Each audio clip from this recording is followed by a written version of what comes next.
नमस्कार दर्शकों, आप देख रहे हैं हमारा चैनल भक्तिमय भारत का सफर।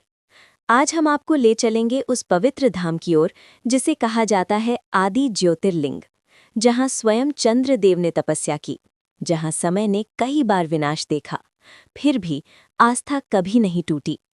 हम बात कर रहे हैं गुजरात के प्रभास पाटन में स्थित सोमनाथ मंदिर की। ये केवल एक मंदिर नहीं, ये आस्था, इतिहास और रहस्य का संगम है। आज की इस विशेष प्रस्तुति में हम जानेंगे सोमनाथ की पौराणिक कथा, चंद्रदेव और दक्ष प्रजापति का श्राप, मंदिर का बार बार ध्वंस और पुनर्निर्माण, समुद्र किनारे खड़े इस मंदिर के अद्भुत रहस्य। वीडियो को अंत तक जरूर देखिए, क्योंकि आखिर में हम बताएंगे वो रहस्य जिसे सुनकर आप चौंक जाएंगे। प्राचीन काल में ब्रह्मा जी के मानस पुत्र थे दक्ष प्रजापति। उनकी 27 पुत्रियां थीं, जिनका विवाह उन्होंने चंद्रदेव से किया। लेकिन चंद्रदेव का विशेष स्नेह था केवल एक पत्नी रोहिणी से। बाकी पत्नियां दुखी होकर अपने पिता के पास गईं। दक्ष प्रजापति क्रोधित हुए और उन्होंने चंद्रदेव को श्राप दिया, तुम क्षीण हो जाओगे, तुम्हारी कांति समाप्त हो जाएगी। श्राप लगते ही चंद्रमा की रोशनी क्षीण होने लगी। देवता चिंतित हो गए। तब ब्रह्मा जी ने चंद्रदेव को सलाह दी, तुम प्रभास क्षेत्र जाओ और भगवान शिव की कठोर तपस्या करो। चंद्रदेव ने वहीं घोर तपस्या की। आखिरकार भगवान शिव प्रकट हुए और श्राप को आंशिक रूप से समाप्त किया। उन्होंने कहा, तुम प्रत्येक महीने क्षीण और पुनः पूर्ण हो जाओगे। यहीं से प्रारंभ हुआ शुक्ल और कृष्ण पक्ष का चक्र। चंद्रदेव ने कृतज्ञ होकर यहाँ स्वर्ण का मंदिर बनवाया और शिवलिंग की स्थापना की। तभी से भगवान शिव यहाँ कहलाए सोमनाथ, अर्थात सोम यानी चंद्र और नाथ यानी स्वामी। हिंदू धर्म में 12 ज्योतिर्लिंगों का विशेष महत्व है। इनमें सोमनाथ को प्रथम स्थान प्राप्त है। शिव पुराण में वर्णित है कि जब ब्रह्मा और विष्णु में श्रेष्ठता को लेकर विवाद हुआ, तब भगवान शिव ने अनंत ज्योति स्तंभ का रूप धारण किया।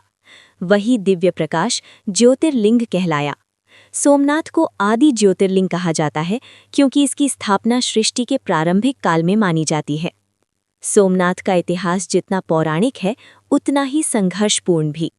कहा जाता है कि इस मंदिर को कम से कम 17 बार तोड़ा गया। सबसे प्रसिद्ध आक्रमण हुआ 1025 ईस्वी में, जब महमूद गजनवी ने इस मंदिर को लूटा। कहा जाता है कि मंदिर में अपार धन संपत्ति थी। गजनवी हजारों सैनिकों के साथ आया और मंदिर को ध्वस्त कर दिया। लेकिन आस्था नहीं टूटी। समय बीता और पुनः मंदिर का निर्माण हुआ। मुगल काल में भी इसे नुकसान पहुंचाया गया, विशेषकर औरंगजेब के शासन में। लेकिन हर बार मंदिर फिर खड़ा हुआ।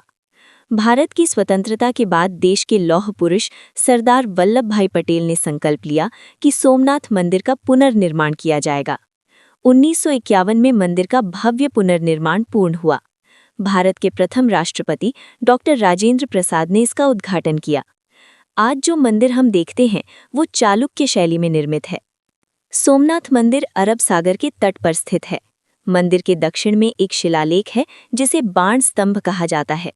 इस पर लिखा है कि इस बिंदु के दक्षिण में सीधे अंटार्कटिका तक कोई भूभाग नहीं है। ये दावा वैज्ञानिकों को भी आश्चर्यचकित करता है।